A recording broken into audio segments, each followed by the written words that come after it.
How far did she says that in my presence? What does she say to other people? Now you're talking about Tia's, what is different, what she says to you by yourself. I have an anxiety. Like, well, I know you got anxiety. Oh, there's Kenny. See Kenny? Huh? Kenny? You're Kenny. You're Kenny just talked to me by satellite and said, see you in court tomorrow. Oh. How's that possible? How's that possible, Richard? Because you're a businessman. I ain't making no money off you, so I ain't obviously a good businessman unless I'm in the business of Richard Mosley saving his soul. Yeah. Or helping. Elvis Costello. Tell me about Richard Mosley and Fred Boone. We are two spoiled people that didn't appreciate what we should appreciate, being childish and sinful. And what were you doing in the Martin House workshop? Smoking the wrong stuff. What were you smoking? I deny the allegations. All right. How about we just do this then? Forget the drug use. When you two were living upstairs in my formerly living room upstairs that I converted into a 2-bedroom mosh pit of disgust. Yeah. You two were the two of the filthiest people next to Zachariah. Yeah. You remember Zachariah? Yeah. Oh, one person talk about he's about to get kicked out possibly. The guy with the gray hair, I forget his name. I know his name, but for some reason I keep getting forgetful all my meds. He has the gray hair and wears the glasses. I saw him at Bel Air Library. I talked to him. Is he at the house now?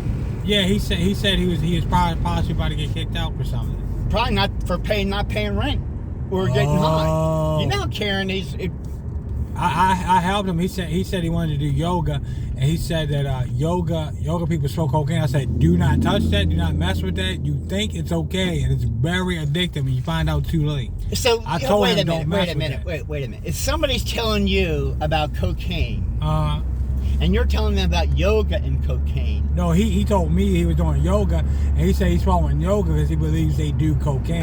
Because would you ever think he likes to do yoga to look at girls while he's high on cocaine?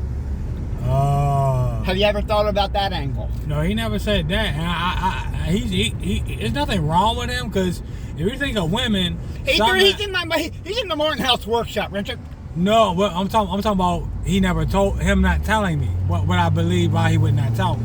But because you're in the Martin House workshop. Oh, who can it be now? I'll tell you who it can be now. It's me interviewing Richard Mosley.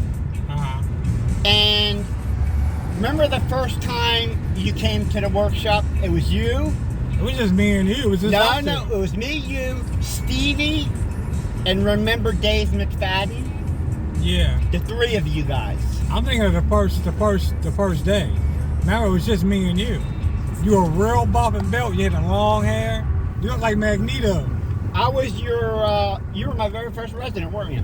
Yeah, we're pretty much Gambit and Magneto. Do you know in the back of the comic of Gambit and Rogue that Magneto, you know the Magneto suit? Gambit put on a Magneto suit, but you can tell it's Gambit because his eyes are red. You know how Gambit has the red fire eyes? Yeah, he dressed in a Magneto suit. So I'm pretty sure people see us, they think it's Gambit and Magneto, and Gambit turned on Xavier. That's who got Xavier in the movie. It was Gambit, Rogue, and Magneto. They were on two separate sides, but they're all mutants.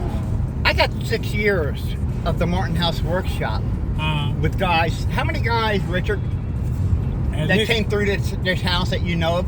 80? Whoa, that's more I didn't know of. Well, how many people have I kicked out? A lot. Actually, the majority. More. The number of who does not get kicked out is more than who gets kicked out. Explain that to me. It's a successful house that shows we are only human, and those that get kicked out shows nobody's perfect and we all have problems, and it shows you have a good business because some people do get kicked out. It's not good to think that you don't know what you're doing because some get kicked out, because these are unstable minds, and you have the majority of them have not been kicked out, so you know what you're doing. So I have the 2-strike policy, right? Yeah. I'll give you a warning, right? Yeah. And then my second warning comes with what, Richard? You about to go, you're getting kicked out. And then the third warning is no warning at all, correct? Yeah, and the third one. There's only 2 warnings. That's right. All right.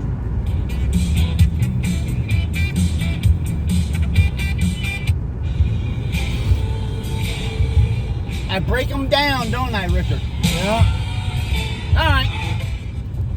We're going to go see Mr. Kenny now at the mental health diversion program, right, Richard? Yeah. What do we got to talk to him about? I want to tell him that I must move out that house because... Hey, wait a minute. It's not the house. All we got to do is make sure you get to your meetings and you apply your spiritual principles, because you're a strong man and you've had recovery in that house, correct? Yes. You've had some good recovery in the house. Yes.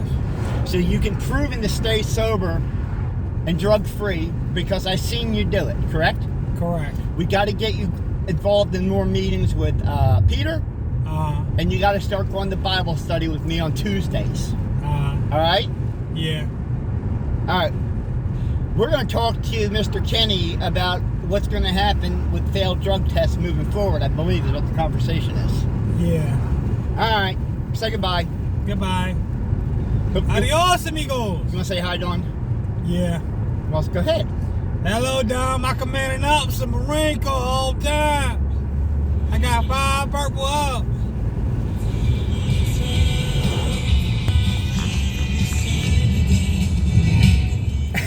The Smiths panics on. That's funny.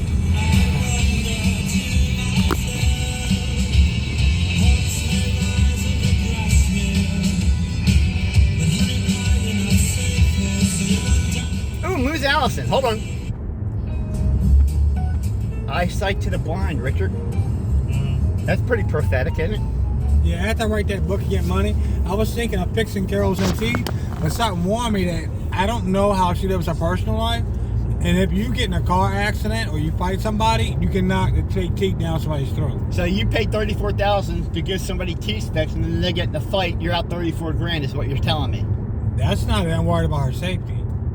Well, you always worry about Carol's safety. Yeah, because if I get her fake teeth and she does something reckless, and that's what I'm saying. But it would be on Carol to do something reckless. But she'll choke to death. Well, yeah, because she's done something reckless. Yeah, I don't want anything bad to happen to her. So you're not going to get them for her, right? I got to talk to her and I got to get to know her before I make the decision. That's helping. My kids are helping me too, because I notice when my kids get around me, it makes a man or female's instinct change. And I notice I'm very protective. I notice when you look at a Monopoly board, it says ages 6 and up.